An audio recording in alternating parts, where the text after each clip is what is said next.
Let us pray. Lord, once again, kami po ay nagpapasalamat sa iyong biyaya sa aming lahat, Panginoon Ama, na kami ay naririto po muli upang mag-aral ng inyong salita.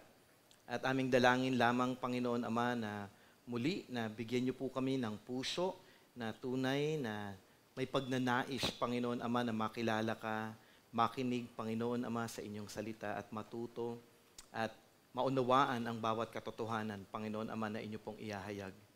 At lalong-lalo na aming dalangin na maghatid po ito ng pagbabago sa aming buhay.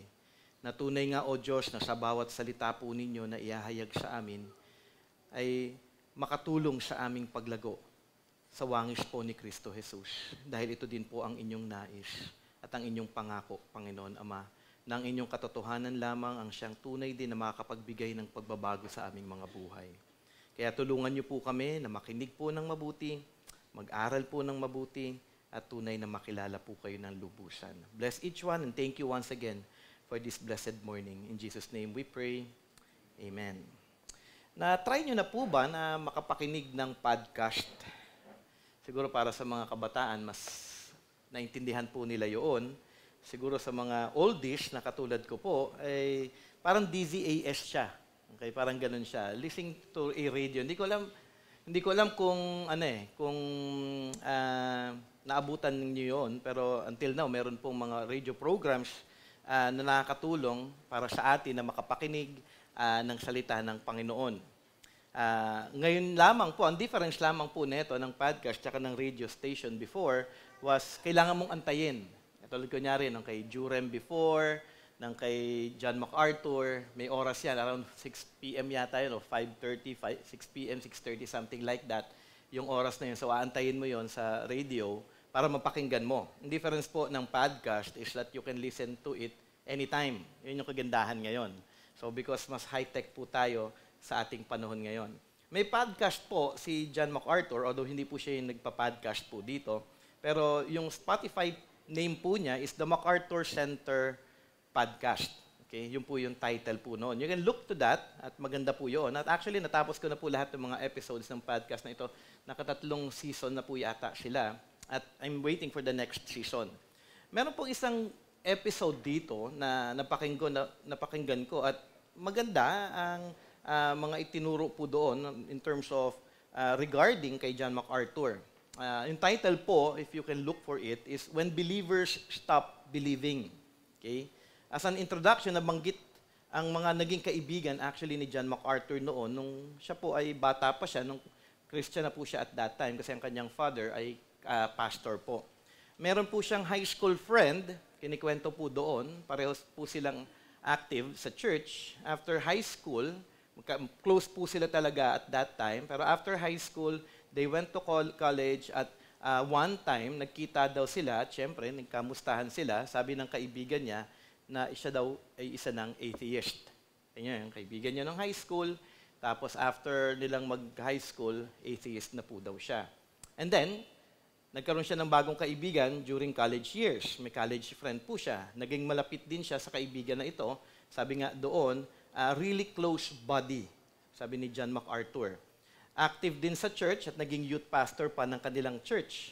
At pagkatapos din ni John Mac ng college, naging youth pastor din siya. After that, nalaman niya na siya ay nagtuturo na ng philosophy, itong kanyang kaibigan sa isang school. Running drugs, namuhay in sexual sins, at nag-deny ng kanyang pananampalataya. It was hard, sabi ni John MacArthur, to deal with it dahil ang kanyang kaibigan ay anak pa po ng isang pastor. Okay? Then, after high school, college, seminary. Siguro naman yung kaibigan niya dito sa seminary, medyo siguro okay na ito. Okay? Yung kanyang seminary friend, the son of the dean, ay naging close friend din ni John MacArthur. Sabi nga ni John MacArthur, we sang together, ministered together, talked theology together, and he married a girl who were into Buddhism. And then, he walked away from the faith. So, high school friend, college friend, seminary friend, lahat ng mga kaibigan niya ay nalayo sa ating Panginoon. Sa mga nangyayari na ito, hindi natin alam talaga kung sila ba talaga ay naging Christian. Sila naman ay mga nakapakinig actually ng salita ng Diyos. narinig naman nila ng buong kaliwanagan yung gospel at that time patungkol sa ginawa ng ating Panginoong Jesus para sa kaligtasan ng mga makasalanan. Pero in the end, sila pa rin ay tumalikod sa pananampalataya. Ito din ay maaari actually na mangyari sa ating panahon ngayon. Kung ating titignan in context, kung ikaw ay bahagi ng church, narinig na rin ninyo ang gospel, maaari din po na bigla na lang mawala ang bawat isa sa katotohanan. Ano po kaya yung dahilan dito? Ano po kaya yung reason? Okay? Isa ay dahil sa kasalanan. May kasalanan na nanatili, hindi nag-repent, kahit na nakokorek na ng kapatiran, at dahil sa kasalanan na nanatili sa kanyang puso, napatigas na rin po ito. Hindi na umusad at nadala na ng maling katuruan. Maari din po ay dahil siya ay hindi lumago sa katotohanan. Dumadalo ng church, umaattend, pero mababaw ang kanyang pag-unawa. Hindi siya nagbibigay halaga na maunawaan ng katotohanan. Kaya kung may false teaching, madali siyang madala sa mga maling itinuturo nito. Another reason, at dahil maaari na hindi talaga lang siya naging Christian. Kaya kung ano-anong katuruan ay kanyang pinapakinggan. At kung ano ang aayon sa kanyang kagustuhan at kung ito ay convenient sa kanya, ay okay na. Kaya nalalayo sa katotohanan dahil napadala na sa sarili niyang pananaw at pag-unawa na hindi naman ayon sa salita ng Diyos. Ito isa lamang sa mga dahilan, pero actually marami pa pong kadahilanan kung bakit marami po ang tumatalikod sa Diyos. At ito din ang tuon ngayon actually ng writer ng Hebrews. Dahil ang mga Hebrew Christian na ito ay bago pa lamang sa kanilang pananampalataya, maaari din na sila ay mahulog din sa maling katuruan na laganap din actually sa kanilang panahon.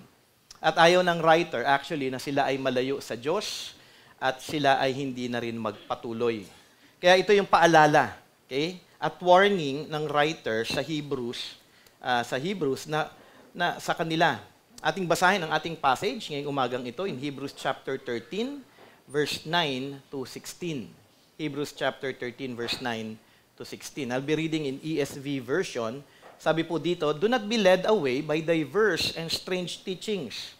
For it is good for the heart to be strengthened by grace, not by foods, which have not benefited those devoted to them. We have an altar from which those who serve the tent have no right to eat. For the bodies of those animals whose blood is brought into the holy places by the high priest as a sacrifice for sin are burned outside the camp. So Jesus also suffered outside the gate in order to sanctify the people through his own blood. Therefore, let us go to him outside the camp and bear the reproach he endured. For here we have no lasting city, but we seek the city that is to come. Through him then let us continually offer up a sacrifice of praise to God. That is the fruit of the lips that acknowledge his name. Do not neglect to do good and to share what you have, for such sacrifices are pleasing to God." Bigay ko lamang po yung ating outline at hinati ko po ito sa tatlong bahagi. Be strengthened by grace, follow Jesus to be sanctified, and worship God. Hindi po natin matatapos po itong tatlong ito, pero maaral po natin yung dalawang bahagi and we'll be finishing this part by next Sunday po. So una, tingnan po natin, be strengthened by grace. Basahin ko lamang po muli yung verse 9. Do not be led away by diverse and strange teachings. For it is good for the heart to be strengthened by grace, not by foods which have not benefited those devoted to them. Mahati po natin itong verse 9 sa dalawang bahagi. Do not be led away by diverse and strange teachings, and be strengthened by grace, not by food, okay? And not by food. So unang bahagi, tignan po natin ito't aralin. Do not be led away by diverse and strange teachings. Una, ang writer po dito ay nagbibigay actually ng command. Command po ito, do not be led away. In Legacy Standard Bible, sabi nga, do not be carried away. Ang word na carried o led away in Lunida means to cause someone to depart from an earlier belief with the implication of accepting a belief which is false. So, huwag mong iwan ang tunay na iyong natutunan at huwag mong i-accept yung isang bagay na hindi tama. So tama lamang actually na sabihin ng writer ang mga Hebrew Christians na huwag kayong magpadala o sabi nga, do not depart from the belief you have hold into by faith. Huwag kang madala sa maling katuruan. So ito yung unang bahagi. Simple lamang po, command, huwag kang magpapadala sa maling katuruan. Pangalawa, ano yung dapat nilang iwasan? Diverse and strange teachings. Diverse, madali po nating intindihin ito. Marami o iba't ibang klase na katuruan. Sa ating bansa actually, marami din po talagang katuruan na maling katuruan na laganap. Actually, kahit sa bansa naman kayo magpunta, marami po mga iba't ibang katuruan po na hindi po talaga ayon sa salita ng Panginoong Diyos. The word strange also means, in Lonida, pertaining to not being previously known and hence unheard of and unfamiliar. So meron ka maririnig, mga parang bagong katuruan, pero hindi ayon sa salita ng Panginoon at minsan pinaniniwalaan po ito. At marami po actually mga tao, lalo na kung kukunin natin sa ating konteksto, marami pong mga naliligaw po talaga dahil parang, bago to minsan mas nakakatakot pag bago Diba? Kasi lahat na ng katotohanan ay nahihayag na sa salita ng Panginoon at may standard na po na dapat tayong pinangahawakan. So ang tuon dito ng writer ay makita nila na maraming strange teachings ang kanilang dapat nasuriin at sila ay hindi dapat madala ng mga kasinungalingan ng mga makamundong katuruan. Inyong tatandaan, hindi dahil may narinig lamang kayong pastor sa internet o TV, may nanonood pa bang TV sa inyo? Parang wala na, no? O kaya may podcast kayong sinusundan at nagbanggit lang kunyari ng verse, ay okay na. Ay, Christian to. Kaya minsan nga kapag nasa internet, if you go to the Facebook, di ba, maraming mga magpo-post, mga ganito-ganito. Mukhang Christian to, nagbanggit siya ng verse. So be very careful, okay? Be very wise. Inyong aralin, una, kung sino siya. Sino ba itong taong ito? Ngayon ko lang siya narinig. Okay? Inyong aralin o alamin ang doktrina na kanyang pinangahawakan. I-research po ninyo. Huwag ka kaagad madala sa magandang boses o dahil magaling magkwento. Mga Pilipino gustong ganyan, magaling magkwento, nakakatawa. Okay? Pero wala naman laman. Wala sa katotohanan. So dito, may panawagan, actually yung writer, na maging discerning ang mga Hebrew Christians sa katotohanan ng salita ng Diyos. Siguro magandang halimbawa na makikita natin in the Bible ay ang mga Bereans. Sabi sa Acts 17 verse 11, ating mababasa, "Now these Jews were more noble than those in Thessalonica." Yung mga Bereans daw. They received the word with all eagerness. Okay, they accept it. For sure, actually ito, kung ating titignan, during that time, sa kanila bago talaga ito. New Okay? Bago po ito. About Jesus Christ. Hindi nila alam yun, lalo na mga Gentiles, dahil hindi naman po sila mga Hudyo at that time. They received the word with all eagerness, but they were examining the scriptures daily to see if these things were so. So when we check, when we discern, hindi ito, ay tingin ko mali. Hindi. Where do we go? Scripture. We go to the Bible. Hindi dun sa sarili nating pananaw. Hindi yun sa sarili nating thinking lamang. Okay? Mahalaga na makita natin, in Scripture, may mga examples po na ibinibigay. So kung meron po tayong mga napapakinggan na parang, okay, bago ito Teka lang, tingnan ko muna yung Scripture. I-defend natin yung truth with truth.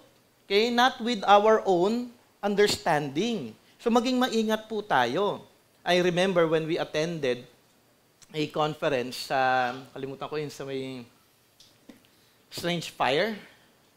Okay, meron na banggit doon, hindi naman mali, pero yung isang taga-hierarch lumapit kaagad sa akin. Brother Jay, parang, tama ba yun? Sabi ko, kaya nga pinakinggan ko maigi. Yung explanation something about Jesus Christ, na yung he was dying, kung nandun kayo, naalala niyo yon. And then may in-explain siya in Psalm regarding that. And then, inisip ko kagad, okay, ito bago to sa akin. First time ko talaga napakinggan yung explanation nung something na itinuro niya at that time na parang, okay. Then, ni-research ko kagad yung passage na yun, and then, ang kagandahan kasi ngayon, we have internet. You go to John MacArthur, you go to R.C. Sproul, kung ano yung tinuro niya doon sa passage na yun. Tapos itignan mo ngayon yung doctrinal views regarding this. Okay. Hindi naman siya actually mali. Pero in some ways, I don't hold that kind of view in terms of interpretation. So magiging maingat po tayo. And then sa isang cell daw sa hierarchy, that person was telling me, naging issue kasi parang sa cell nila, pinag-usapan daw talaga nila. Then I gave yung mga articles na na-research ko regarding that view.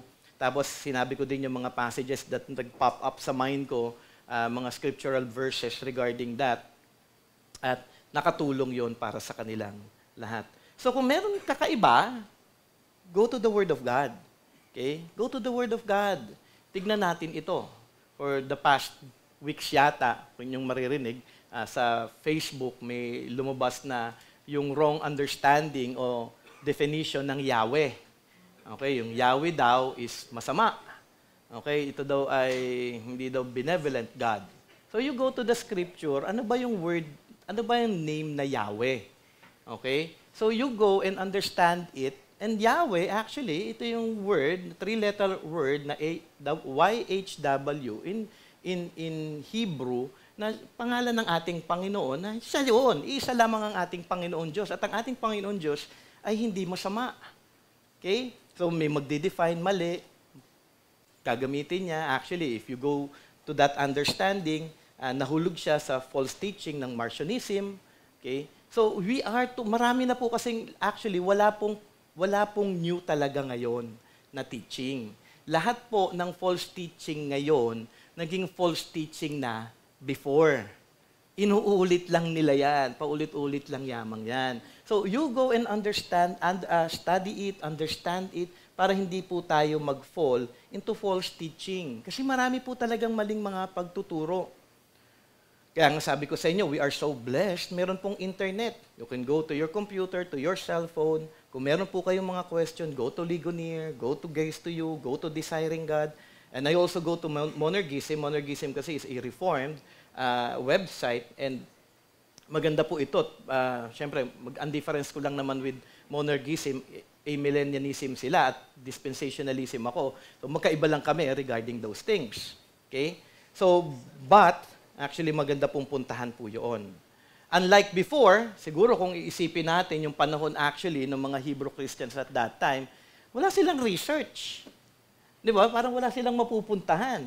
Kaya dito, pinawarningan po sila ng writer na maging maingat kayo. Huwag kayong madala sa mga maling katuruan na nagkalat dyan sa inyong lugar. So malinaw ngayon sa atin, itong verse 9, na may command na huwag madala sa iba't ibang maling katuruan. Bakit mahalaga ang command na ito para sa kanila? Dahil maaari marami sa kanila ay bago pa lamang, at mainly dahil sila ay mga Hudyo, may mga nakasanayan na po sila, at may mga bagong katuruan na ngayon na palamang po nilang napapakinggan. Kaya naman ito ay mahalagang paalala ng writer sa kanila.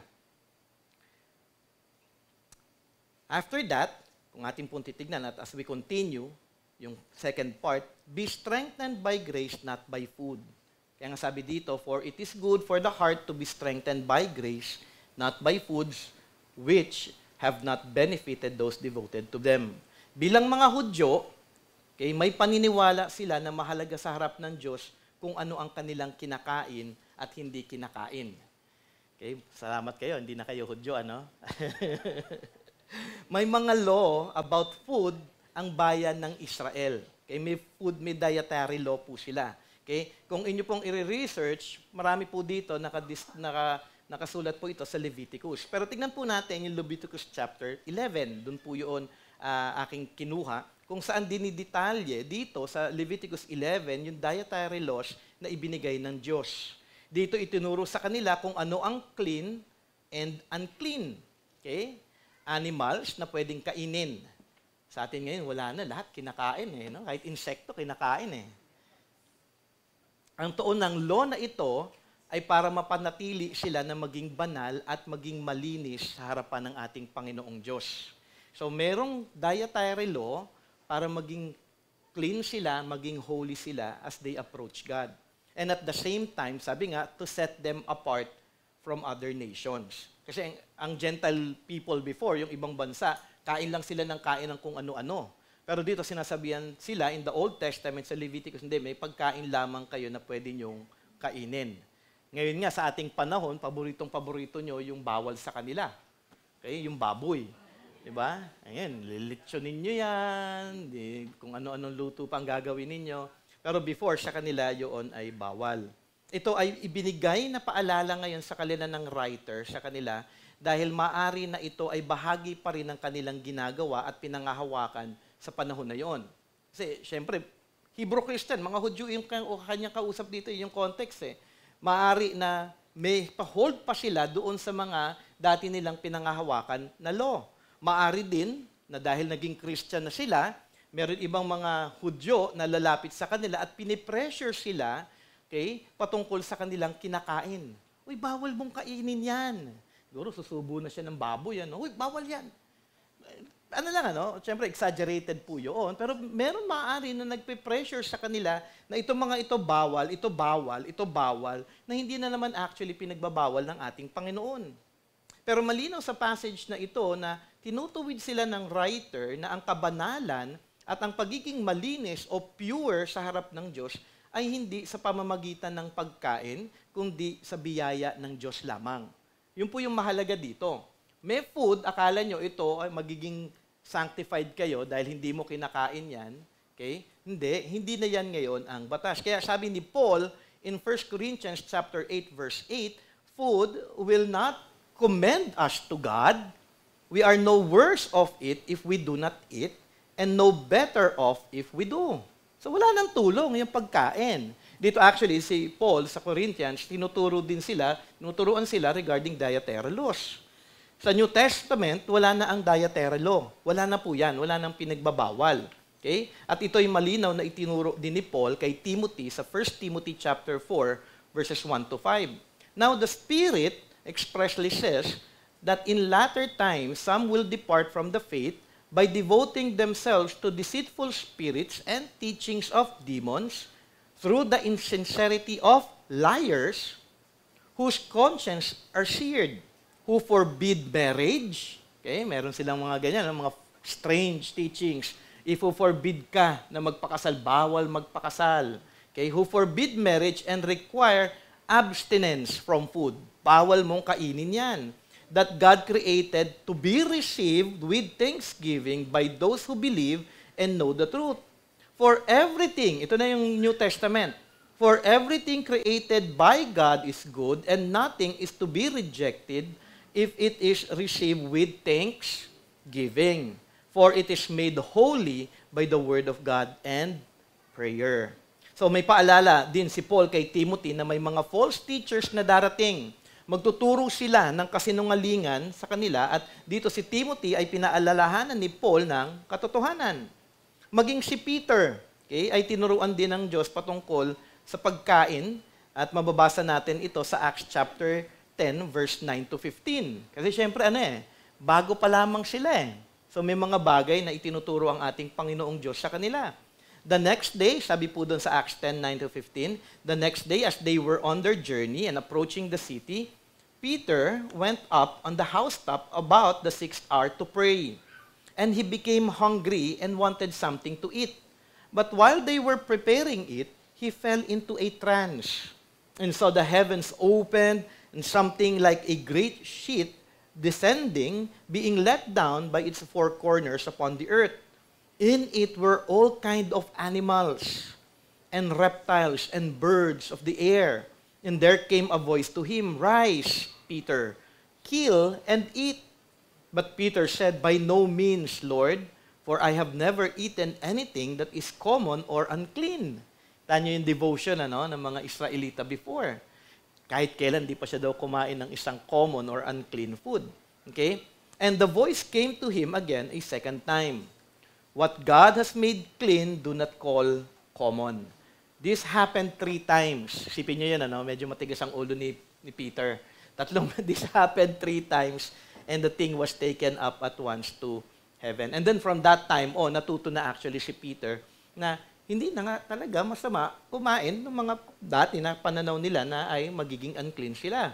Siguro maiisip ninyo ngayon na at least tayo ngayon ay nasa New Testament times na at pwede na ang lahat. Pero sa example dito ni Peter, ating makikita ang devotion actually ng mga Hudyo before patungkol po sa kautusan in terms of dietary law. Kanila itong pinapahalagan ng tunay at sinusunod. Kaya kung ating titignan, ito yung concern talaga nung panahon na yon para sa mga Hebrew Christians. Siyempre, di ba? Kung Christian ka, ano yung desire mo? To be holy. To be right with God. Yun yung desire mo. Yun yung nasa puso mo dahil binago na ng ating Panginoong Diyos ang ating mga puso, ang desire natin ay tunay na makasunod sa Panginoon. At ngayon, sila, dahil meron silang thinking before na ito yung kanilang way of being pure before God, gusto nilang panghawakan na maging malinis sila. Pero ngayon, binabago na yun sila ng ating Panginoon dahil sa dumating na nga si Kristo, ginampanan na ni Kristo ang lahat para sa atin, at ngayon ay naging malinis na ang lahat. Sabi din po sa Romans 14 verse 17, "For the kingdom of God is not a matter of eating and drinking, but of righteousness and peace and joy in the Holy Spirit." Kung hindi pagkain, ano ang makakatulong para kami ay maging malinis at banal sa harapan ng Diyos? Ito yung magiging katanungan actually ng mga Hebrew Christians that time.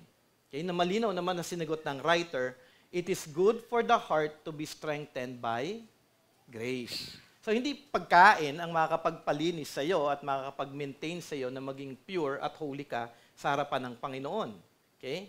It is by grace that we are sustained by God to be holy and pure in His sight. Siya lamang din ang ating Panginoon na makakapag-sustain sa atin. Okay? Why is it good for the heart?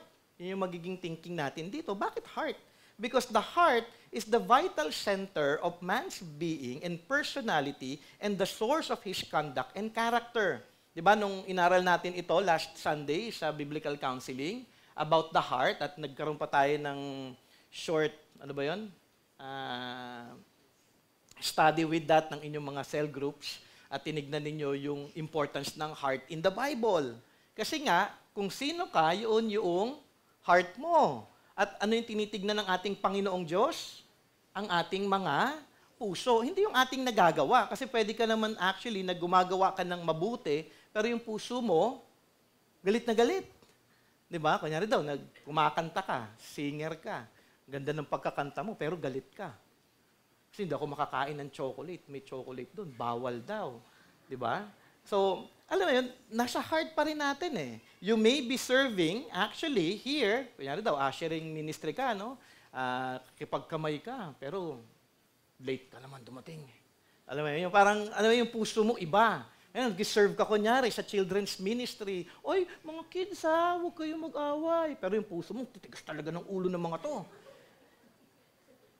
Di ba? Na-convict lahat tuloy ng mga children's ministry teachers ngayon. Actually, mahirap talaga children's ministry. Talagang kung gusto mo mag-grow in terms of patience and love, mag-children's ministry ka. Alam mo kung may problema ka sa patience, children's ministry ka. Ako, ilang taon ba ako sa children's ministry? 3 taon yata ako nag-children's ministry. Kaya actually, ako sanay na sa mga bata. Marami na ako napingot. Na-joke lang yun. Bawal yun ha. Baka mamingot yung mga teacher ngayon ha. Hindi. Siyempre, you have to learn how to love them. Okay? So, importante yung heart. Okay? Yung heart kasi ang tinitignan natin eh. So, ibig sabihin, dito sa ating pag-aaral ngayon, sinasabi lamang nung writer, it is good for the heart to be strengthened by grace. By the grace of God lamang. Okay? Na tunay na tayo, yung ating puso ay magiging malinis sa harapan ng ating Panginoon. Sabi din sa ating nabasa actually nung last Sunday sa Biblical Counseling, sabi po sa Luke 6:45, the good person out of the good treasure of his heart produces good. And the evil person out of the evil treasure produces evil. For out of the abundance of the heart, his mouth speaks. And our hearts can only be strengthened by grace. Kasi the heart is deceitful above all else eh. Wala po makaka-discern talaga ng puso natin. Madalas nga tayo, di ba, naloloko ng puso natin? Di ba? Motives natin, thinking natin, ba? Everything that we do is done by coming from the heart. And the word, actually, dito maganda po kung ating aaralin, our hearts can be strengthened only by grace. Yung word po na strengthened ay mahalaga. Una, mahalaga po itong word na ito dahil yung word na strengthened is in the passive tense. Okay? Meaning, it is outside of us that will give us strength. Manggagaling ito hindi sa ating sarili. Kasi passive siya eh. Something that we receive. Okay? Pangalawa, ang meaning po ng to be strengthened in Greek, in Launida, is to cause someone to be firm or established in belief. Meaning, if you have your heart to be firm and to be established, you need something outside of you to help you to be strong, and that is grace. It is something outside of us para maging firm, maging established yung ating puso. Ibig sabihin, yung ating karakter, yung ating buhay. Grace is the work of God in us, enabling us to know Him more, to understand His Word, and to do His will for the glory of His name. Everything that we do that can only glorify God is only by grace. Kasi siya yung nagbibigay sa atin ng kakayanan na magawa. Meaning, grace is not just unmerited favor that we do not deserve coming from God, but grace also, in terms of definition, is divine enablement. Kaya nga sabi ni John MacArthur, sabi niya, and I quote, "The same grace that forgives us and makes us holy," okay, ito yung unmerited favor, "is the grace that empowers us."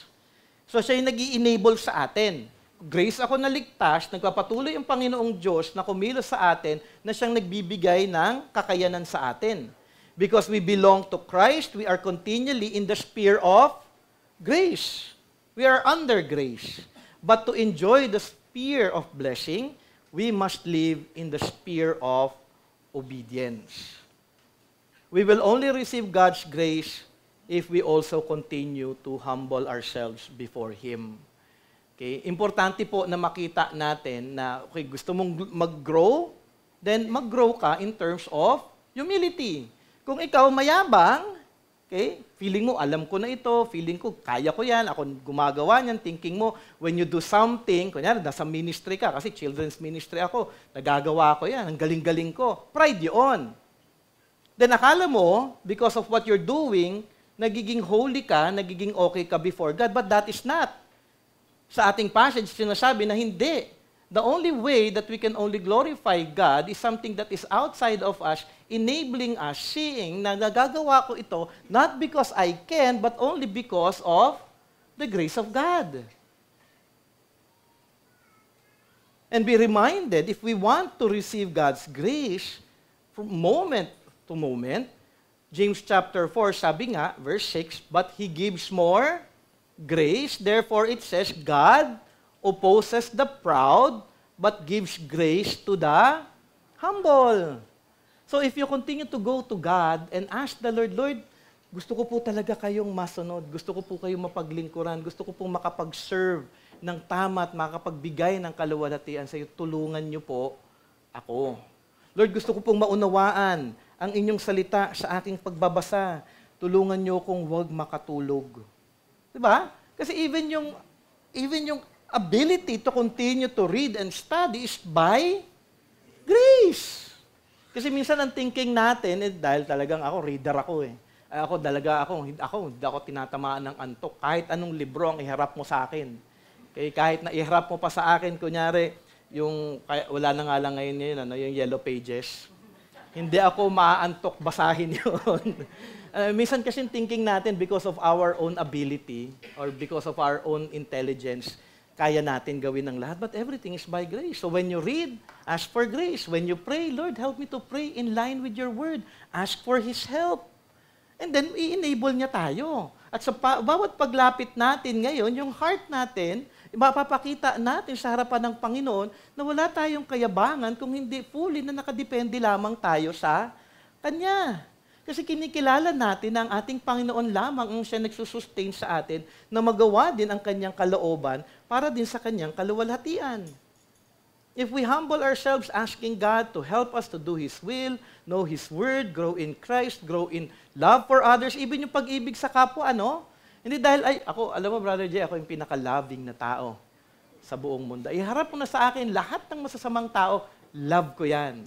Okay? Even loving others is only by grace. Di ba? Lahat tayo, minsan nakala natin loving pag nagkataon meron isang taon talagang difficult ikaharap sa'yo.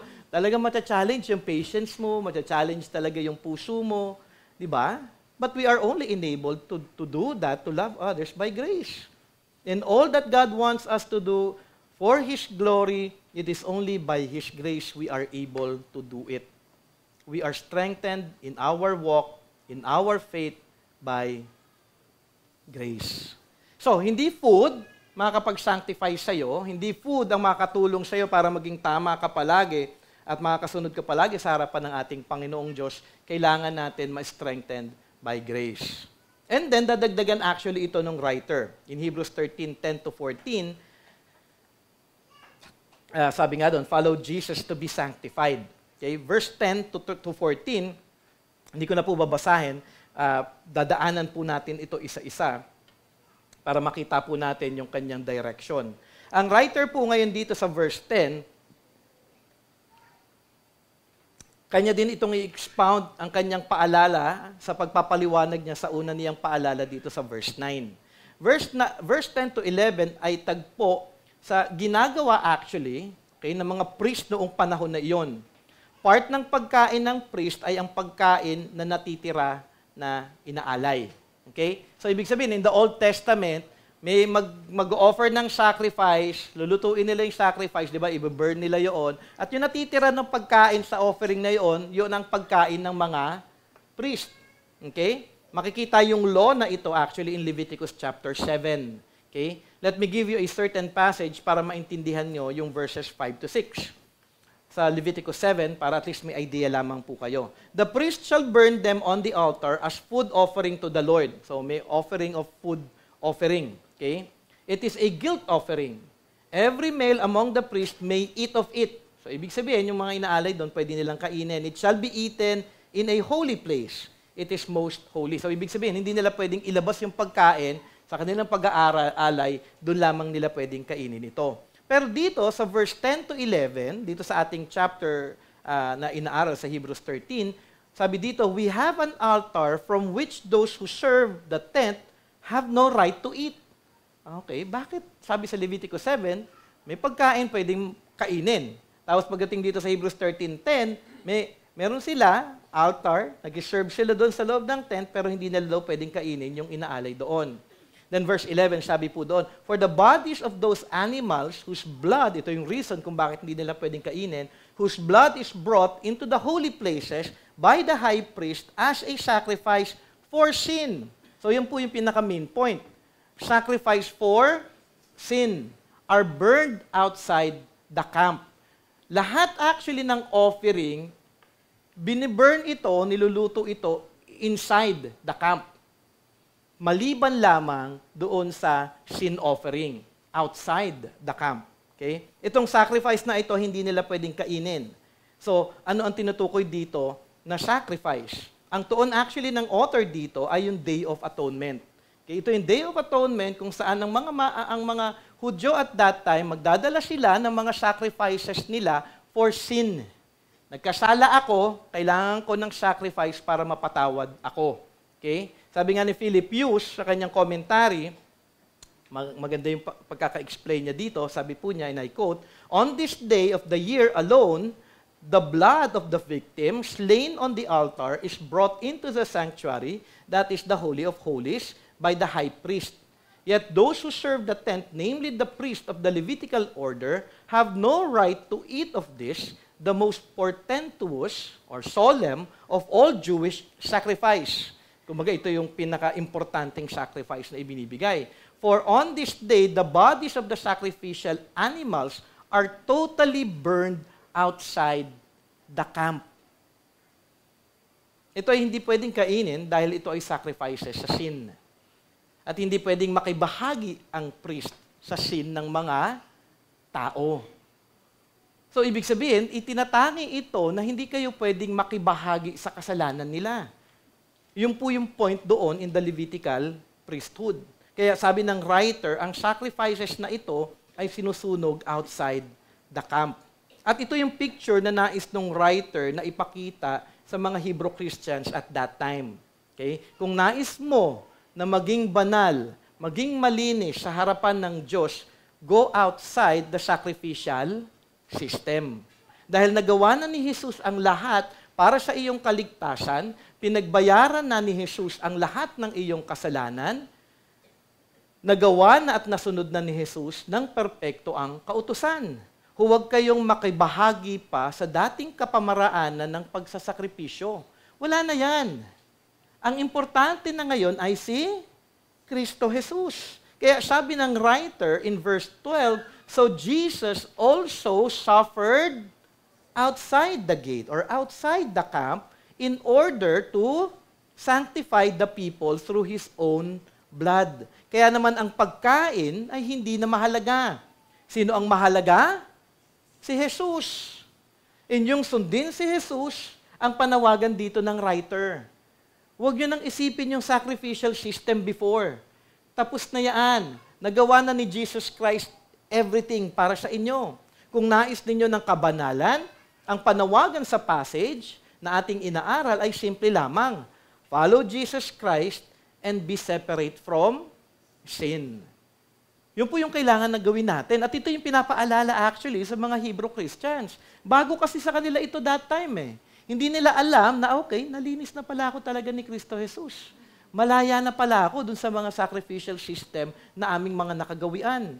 Kaya nga sabi ni John MacArthur, and I quote, sabi po niya, I do not think the analogy can be pressed any further. It is simply a picture of Christians following their Lord, separating themselves from the things of sin, as our Lord was crucified outside the walls of the city of Jerusalem, so we are to be spiritually outside the walls of sinning people. Yun yung dapat na picture po na makita natin. Hindi food ang makakapag-stain sa'yo na ikaw ay magkasala. Okay? Ang food, kinakain yan. Okay? Walang tulong yan sa iyong kabanalan. Ang kailangan mo ay mamuhay ka kay Kristo at ikaw ay tumalikod sa mga tao na maglalayo sa ating Panginoong Diyos at mahuhulog ka sa kasalanan. Ang katotohanan na inihahayag ng writer sa Hebrew Christians ay malinaw. At ito din ay dapat na malinaw din para sa ating panahon ngayon. Hindi naman natin lubos actually na maunawaan ng Old Testament sacrifices. For sure, habang tinuturo ko yung part kanina regarding that, hindi nyo naintindihan yung most of it, ano? Pero hindi po mahalaga po yun. Pero isa lang ang katotohanan na dapat nating maunawaan ngayon. Si Jesus ay ipinako sa krus ng Kalbaryo bilang sing offering para sa ating mga makasalanan. Katulad ng sa Old Testament, ang sin offering na ito ay sa labas ng camp ginawa. At ang pag-aalay ni Jesus ng kanyang sarili para sa ating mga kasalanan ay naging katanggap-tanggap sa ating Diyos. At dahil dito, kung sino man ang mananampalataya kay Jesus at magsisisi sa kanyang mga kasalanan, ay tunay na makakatanggap ng kapatawaran sa ating Panginoong Diyos. Sa kamatayan ni Jesus, tayo ay na-sanctify, nalinis, naging banal sa harap ng ating Diyos. Yun yung ating katayuan. Kung ikaw ay mananampalataya kay Kristo at susunod sa Kanya, ikaw ay malinis na. At patuloy ka na magiging malinis kung patuloy ka lamang din na susunod kay Kristo. At patuloy ka na lalayo sa kasalanan. No food required para sa mga Hebrew Christians. Para sa atin ngayon, no works required.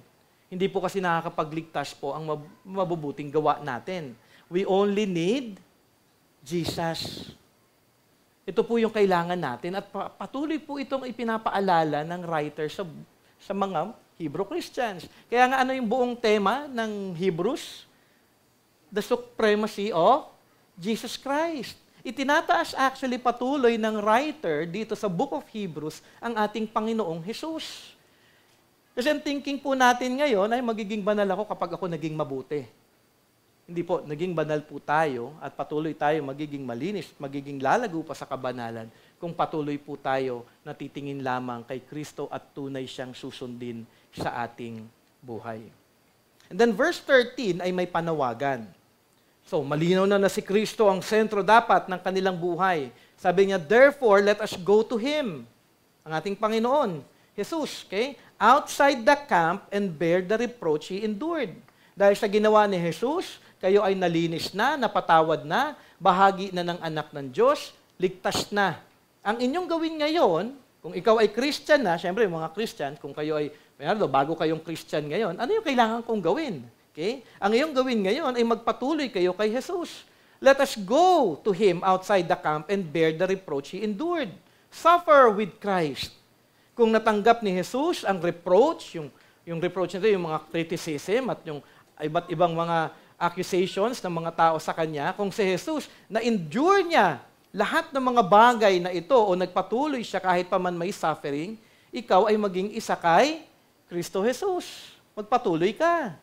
Huwag kang, huwag kang ma-depressed, huwag kang malayo, huwag kang, mawalan ng pag-asa. Kung hindi, bilang isang Christian, sumunod ka kay Jesus, anuman ang iyong kakaharapin, magpatuloy ka lamang kay Kristo Jesus. Kasi yun po yung sitwasyon ng mga Hebrew Christians eh. Tempted po sila to go back to the Old Testament sacrifices, to go back to their own old ways. Kaya nga sabi dito, kung ating titignan, as Christians, kung may suffering man, iba't iba yung ating mga pinagdadaanan na suffering, huwag po tayong lumayo kay Kristo Jesus. 2 Timothy chapter 3 verse 12, sabi nga doon ni Paul, indeed, all who desire to live a godly life in Christ Jesus will be persecuted. Ibig sabihin, dadaan po tayo in different sufferings in life. Kasi gusto natin mamuhay ng banal Andyan na yung gusto, everyday, gusto mo, Lord, gusto kong mamuhay ng tunay na sumusunod sa iyo. Andyan na yung temptation. Everything, dadaan yan. Si Jesus Christ, dumaan din si Jesus Christ in all temptation, pero anong ginawa ni Jesus Christ? Siya ay nagpatuloy na sumunod at nagpasakop sa ating Panginoong Diyos. Ito ay encouragement para sa mga Hebrew Christians. Isang paalala na, oo nga, ako ay isa na kay Jesus, tunay na napatawad na sa lahat ng aking mga kasalanan, tama lamang na ako ay magpatuloy kay Jesus. Sundin siya, may kasama man itong suffering. Then verse 14, last verse natin for this morning. For here we have no lasting city, but we seek the city that is to come. Tandaan po ninyo, pansamantala lamang po tayo sa mundong ito. Anumang paghihirap o suffering ang ating pinagdadaanan, ito din ay may katapusan. Kaya naman hindi ko kailangan panghawakan ang mga bagay na meron dito sa mundong ito, kung hindi magpatuloy lamang ako na sumusunod kay Jesus. Antayin ang kanyang pagbabalik upang aking makasama siya pang sa walang hanggan sa kanyang kaharian sa langit. Be reminded, our citizenship is in heaven. Hindi po dito sa mundong ito. Do not love the world. Kaya nga sabi sa Bible, do not love the world or anything in this world. Ito ay pangako actually para sa ating lahat. We seek the city that is to come. Kaya naman, inyo itong panghawakan at ma-encourage tayong lahat sa pangakong ito na magpatuloy na ating sundin ang ating Panginoong Jesus at luwalhatiin lamang ang kanyang pangalan. In ending, sa aming pag-aaral actually kahapon sa Men's Bible Study, ang aming passage actually kahapon at ngayon ay iisa lamang yung panawagan. Hindi ko lang kung maalala ito ng mga kalalakihan. Paparecitation nga ako ngayon. So wala pong pagkakaiba Ang panawagan na tayong lahat ay tunay na sumunod kay Jesus. Kasi ito po yung panawagan ng writer Tingnan mo si Jesus, sundin lamang siya. Ang iyong tuon sa iyong buhay ay ang ating Panginoong Jesus lamang. Ang panawagan na tayong lahat ay tunay na magpasakop sa Kanya at mapuno ang ating isip, ang ating mga puso kay Jesus at sa Kanyang mayamang biyaya. Basahin ko lamang yung tatlong major verses na aming inaral. Actually, this was a summary dahil binalikan ko lamang ito. So I'm teaching them also how to understanding how to read the Bible at makita kung ano yung mga main points dito sa 2 Timothy chapter 2.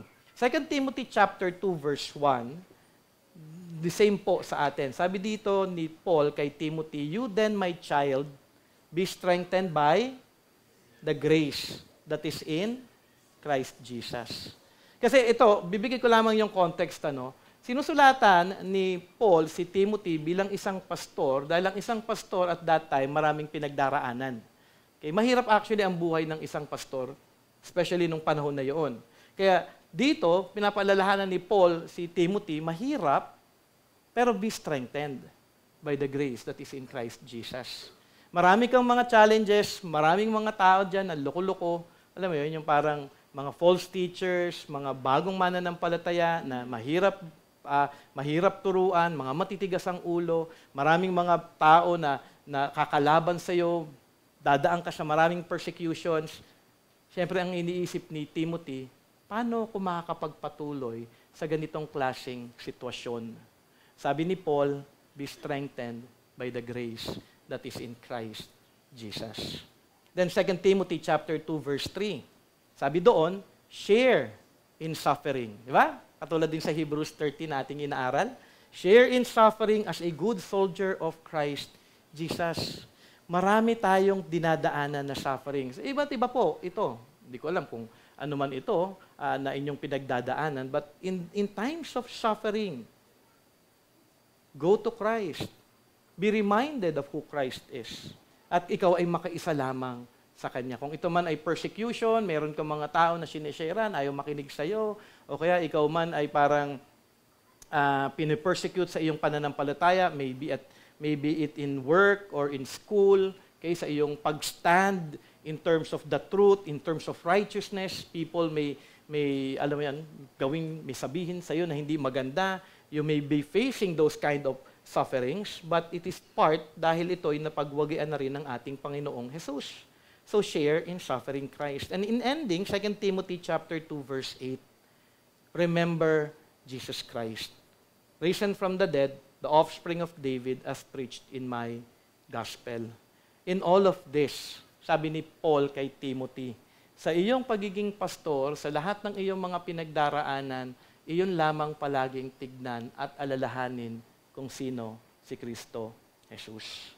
Ang kanyang kagandahan na ginawa para sa ating kaligtasan, ang buhay na meron na tayo ngayon kay Kristo, na tayo ay napalaya na sa kapangyarihan ng kasalanan, at ngayon sa biyaya ng Diyos, tayo ay maaari ng makasunod ng tunay sa ating Panginoong Diyos at tunay na natin siyang pwedeng bigyan ng kaluwalhatian sa ating buhay. Remember Jesus Christ. At ito din po yung itinuturo palagi ng Hebrew writer sa mga Hebrew Christians at that time. Nawa tayo din sa ating panahon ngayon. Wala pong pagbabago sa panawagan. Gusto nyo pong tunay na lumago, gusto nyo tunay na mapagtibay ang inyong pananampalataya, remember Jesus Christ. Kunyari daw, kung ikaw ay namumuhay at may temptation, Lord, namatay na po kayo sa kasalanang ito. Pinagbayaran nyo na ito. Hindi na po ako dapat pang mamuhay sa kasalanang ito. At nais nyo sa akin ay ako ay tunay na makasunod sa iyong kalooban dahil ang tuon ngayon ng isang mananampalataya. Ito yung magandang question ni Dr. Ernie Baker sa amin. Actually, parang first day of class yata namin yun. Sabi niya, ano yung pinaka-tema ng buong Bible? Normally, ang sasagutin natin dyan is redemption. Okay? Sabi niya, yeah, redemption. May ibang sagot pa yung iba. Most of the time, sabi nga ni Dr. Ernie Baker, redemption. But it is only a means. The whole story of the Bible is the glory of God. We were saved for what? For yung sabi ko, napakasimple ng pagkaka-explain niya.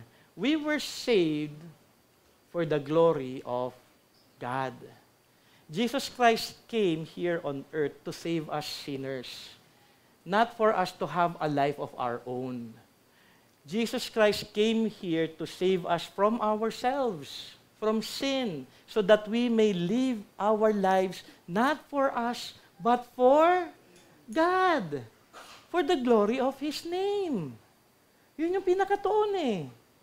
Yun yung tuon natin at sinasabi lamang sa Bible paulit-ulit sa atin. Nais niya na tayo ay tunay na sa bawat pagkakataon, tayo ay makapagbigay ng kaluwalhatian sa kanyang pangalan. Paano natin magagawa ito? Sa pamamagitan lamang ni Kristo Jesus. Tayo ay patuloy lamang na tumingin sa Kanya. Paano siya namuhay, atin siyang sundin. Ano ang kanyang karakter, yun ang ating gawin. Kung paano siya nagpasakop sa ating Panginoon, Diyos Ama, ganun din ang ating gawin. Wala po dapat tayong ibang titignan kung hindi si Kristo Jesus lamang. Huwag po tayong tumingin sa ating mga sarili. Kung may suffering, tumingin lamang tayo kay Jesus. May pagsubok, kay Jesus. May sakit ka, kay Jesus. Ano man ang ating katayuan sa ating buhay ngayon, huwag po natin aalisin ang ating mga mata kay Kristo. Dahil sabi nga sa Hebrews, di ba? Fix your eyes on Jesus, the author, siyang pinagmulan ng faith, at siya lamang din ang siyang tunay na makakapag-perfect ng faith na ito sa atin.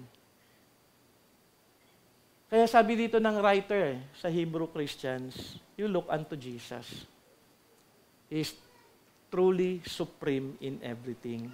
You want to be pure, you want to be holy, you want to walk in righteousness, all we need is Jesus Christ. Let us pray. Lord, thank you, Lord, for your word. Thank you for your great reminder. And with this truth, Lord, we pray, dahil, Lord, ang problema po talaga namin ay kung saan-saan po kami palagi nakatingin. Nakatingin kami palagi sa aming sitwasyon, sa aming mga sarili, sa aming mga kakayanan. Lord, help us, Lord, na alisin yung aming tingin sa ibang bagay kung hindi patuloy lamang po kaming tumingin sa iyo. Na makita ang inyong kagandahan, na makita, Panginoon Ama, na tunay na kami ay nabago na, napatawad na kay Kristo Jesus na. At by your grace, Lord God, your grace, Lord, patuloy po kaming lumapit sa iyo. Nahingin, Panginoon Ama, ang inyong tulong, na kami nga, Panginoon Ama, sa bawat araw, ay tulungan ninyo, O Diyos, na lumakad ng ayon sa inyong salita, ayon sa inyong kalooban, para tunay po kami na makalakad katulad ni Kristo Jesus at makapagbigay lamang ng kaluwalhatian sa inyong pangalan. Thank you, Lord God, for your word. And as we go home, Lord God, after the service, we pray that you will once again hold our hearts, that you will enable us, Lord God, to humble ourselves before you, always praying, Lord God, for your divine enablement, Lord God, so that we may always depend on you in everything as we walk our lives here on earth. And if we sin, and if we have fallen away, we pray that you will enable us to go back, Lord God, to the path where you want us to be. Help us, Lord God, to see our sins, to acknowledge it, to confess it, and to turn away from it. Help us, O God. Only by your grace can we do it. And Lord, help us, Lord God, that in our lives until you go back, Lord Jesus, here, as you come back, Lord, may we be proven, O God, in your sight, holy before you, not because of our own strength, but only because of your grace. So thank you, Lord God, once again for teaching us until we meet, Lord God, again next Saturday sa Bible study and next Sunday, Lord God, for the Sunday service. We pray that you will sustain us in the coming days, that you will continue to bless us, guide us, provide us, Lord God, all our needs, and that we may truly live our lives for the glory of your name. In Jesus' name we pray. Amen and amen.